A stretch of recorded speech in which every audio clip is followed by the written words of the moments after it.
What up, horror fam? Welcome back to the channel. For today's episode, we are looking at the latest for the Golden Globes nominations. We also have an update on the Evil Dead spinoff, and we have a change of date for the latest Final Destination film. So we're going to start off with the Golden Globe information. The Substance earns 5 Golden Globes nominations, including Best Picture. I think this is, before we even get into the details, I think this is already a win. Not just for those involved in this project, for the genre in general. We know we don't typically get horror films nominated at these types of awards or even during awards season. So the fact that The Substance got 5 Golden Globe nominations, I think is a win in itself. If they manage to come out of this with at least 1 Golden Globe, I think that's even the biggest win we could possibly imagine.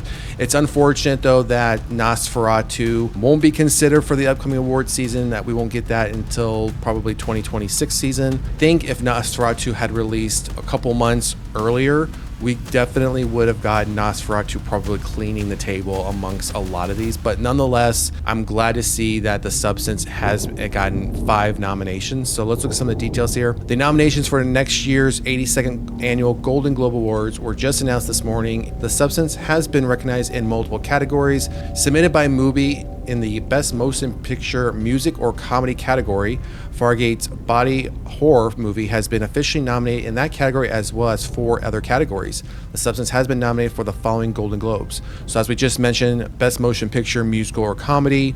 Then we have Best Director Motion Picture, Best Performance by an Actress, and Best Actress in a Supporting Role. So that's, and then we also have down here Best Screenplay Motion Picture. Of course, up for debate whether or not The Substance can be classified as a comedy. Most of us would probably call it a horror movie, and we do, with comedic elements if pressed, but please do keep in mind that the film was officially submitted in that category, and that has proven to be a smart choice, as it perhaps would have been edged out as a drama nomination.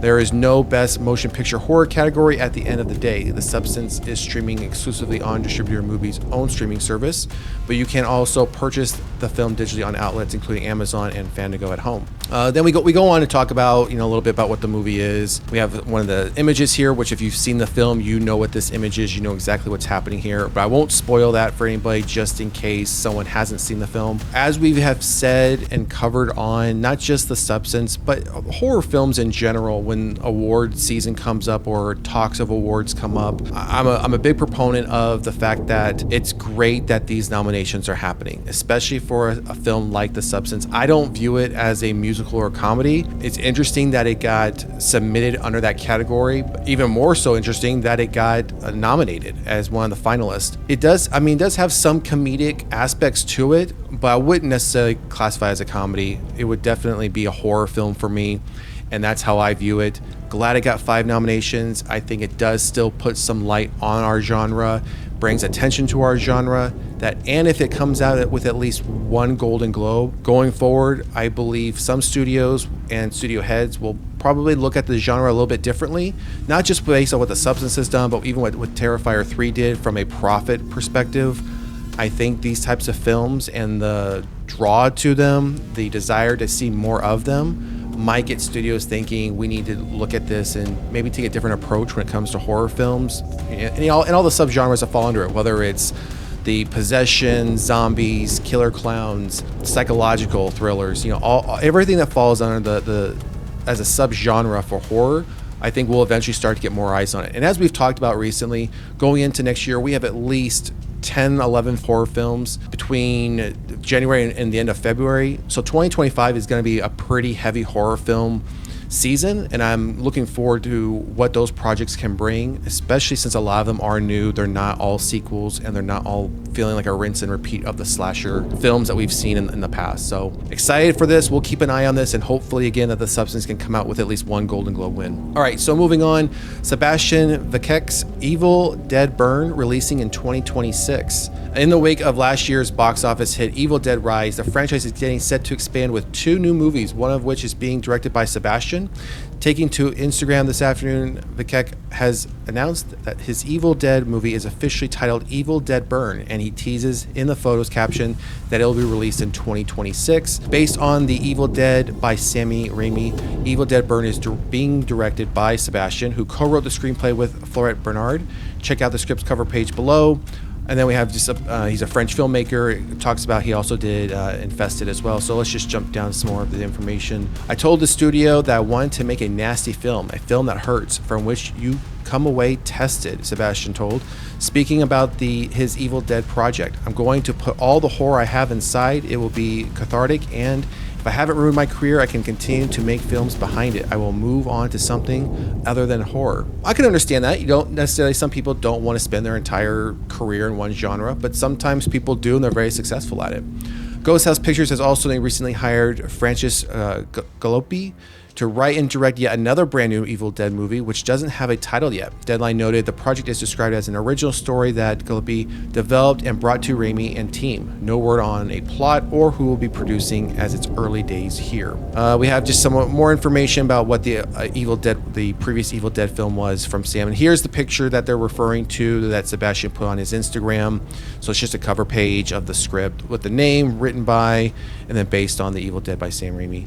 I don't see the date, though, that they're referring to. That might be actually on the Instagram post. So more to come on this one. It's interesting that we're getting two films. Usually we wouldn't see something like that. I think the last time I saw something like that, not released at the same time, but released pretty close to each other, were the two Exorcist prequels, and we covered that on a previous episode. This could be a success, but this could be a drastic failure, just depending upon how each one is received. But we do have some time before we even get Evil Dead Burn, which is currently set for 2026, so at least a year, probably a year and a half, I would guess. Summertime, fall time before this one hits.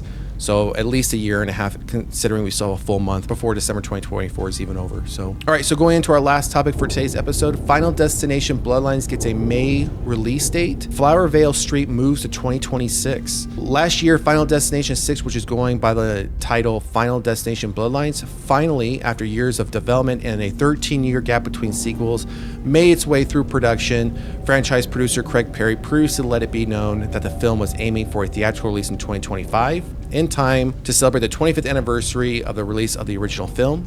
It will even be on the IMAX screens. Now, Deadline has confirmed that Final Destination Bloodline is set to reach theaters on May 16, 2025. As of right now, it's the only major studio film scheduled to get a wide theatrical release on that date. This long-awaited sequel is coming our way from Warner Brothers. Unfortunately, Final Destination Bloodlines could only secure its May release date because Warner Brothers had to push the David Robert Mitchell / Bad Robot collaboration Flower Vale Street from that date into 2026. Moved to March 13th, 2026. That's the exact date for that film that's gotten pushed. This date puts it in direct competition with the Exorcist sequel that Mike Flanagan is writing and directing, which I know we haven't received much information on that next Exorcist sequel. And as you all know, I'm an Exorcist fan. I enjoy the franchise. Now, don't get me wrong. I know not every movie in that franchise is great, but overall I enjoy the IP. You all know the demon possession subgenre of horror is one of my favorites, so I am looking forward to this next sequel to The Exorcist. According to entertainment industry scooper Daniel Richmond, Final Destination Bloodlines has the following synopsis. Just as she's about to leave home for college, 18-year-old Stephanie, who's been having horrific nightmares about dying in a tower accident in the 1960s, discovers that her dream is actually a premonition that happened to her grandmother, Esther, who thwarted death 50 years ago but is now running out of time. Stephanie learns that though her grandmother thwarted death until she died in her 80s, and death has been going after the would have been victims of that long ago catastrophic killing them off and then going after their children. Stephanie and her family realize that their bloodline isn't safe from death, who will take them violently and gruesomely in order unless someone like Stephanie figures out a way to stop it. So I think it's a bit of a different approach from what we've seen from the previous Final Destination films. And it's an interesting approach, so I am looking forward to this one.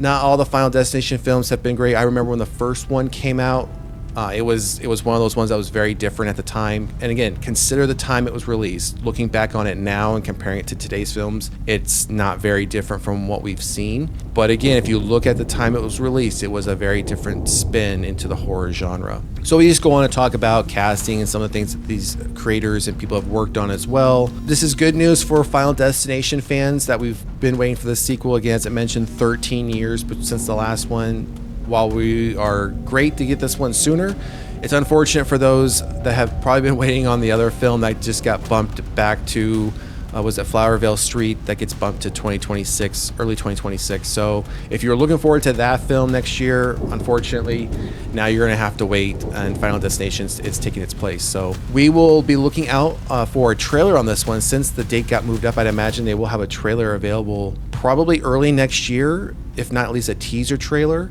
So once we see that information, that news drop, we'll bring it to you here and give our review and reaction. All right, everyone, that's going to do it for today. Thank you for spending just a few moments of your day with me here at Reign of Horror. It is always greatly appreciated. And I want to extend out a thank you to all the new subscribers to the channel. It means a lot to us here, especially as a channel that's just up and coming and growing. We're doing our best to bring as much horror content to you on a daily basis and adding new things to the channel. So again, thank you for your time, and thank you for your support. If you haven't done so already, please do like, share, and subscribe to the channel. Drop a comment in the comment section. Let us know, do you think The Substance will walk away with at least one Golden Globe, or are we just happy to be nominated? Are you looking forward to the next 2 Evil Dead spin-offs, and we know of at least one coming in 2026? And are you happy to see Final Destination 6 release date bumped up by at least a year? Let us know down in the comment section. Otherwise, we will see you at the next one. Peace.